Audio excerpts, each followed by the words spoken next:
എന്റെ ഭർത്താവ് പറഞ്ഞത് കൊണ്ട്, എന്റെ ഭർത്താവിന്റെ കുടുംബം അങ്ങനെ ആയതുകൊണ്ട്, എന്റെ ഭർത്താവ് അങ്ങനെ ആയതുകൊണ്ട് ഞാനും അങ്ങനെയാണെന്ന് പറയുന്ന പെങ്ങള് ഈ അടുത്ത സമയത്തൊരു കല്യാണ വീട്ടിൽ പോയപ്പോ കണ്ടു നിൽക്കാൻ കഴിയാത്ത ആർഭാടം കണ്ടപ്പോ ഞാൻ എന്നെ വിളിച്ച ആ പുതിയാപ്പിളയുടെ പുതിയ പെണ്ണിന്റെ വാപ്പയോട് ചോദിച്ചു, എന്തിനാണ് ക്ഷണിച്ചത്?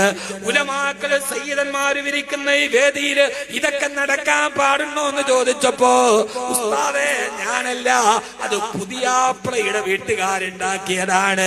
ഞാൻ ആ വാപ്പയോട് പറഞ്ഞൊരു വാപ്പയ്ക്ക് പറയാൻ കഴിയണം, എന്റെ മകളെ പിടിച്ച് നിന്റെ കയ്യിൽ ഞാൻ ഏൽപ്പിക്കുമ്പോ പുതിയാപ്പിളയുടെ വീട്ടുകാരോട് പറയണം, എന്റെ മകളെ ആട്ടത്തിനും പാട്ടത്തിനും വിട്ടുകൊടുക്കരുത്, അവളെ പ്രദർശിപ്പിക്കരുത്.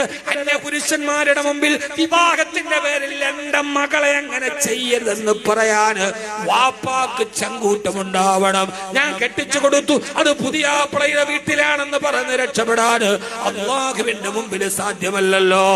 വാപ്പയുടെ ഉത്തരവാദിത്തമല്ലേ എന്റെ മകളെ ഹറാമിന് നിർത്തരുത്, എന്റെ മകളെ പ്രദർശിപ്പിക്കരുത്, എന്റെ മകളെ അന്യ ആണുങ്ങളുടെ മുമ്പിൽ പാട്ടുപാടി തെളിക്കാൻ കല്യാണ ദിവസം ഞാൻ നിക്കാഹ് ചെയ്ത് തന്നു എന്നതുകൊണ്ട് സാധ്യമല്ലെന്ന് പറയാൻ ഒരു വാപ്പയ്ക്ക് ഉത്തരവാദിത്തമില്ലേ?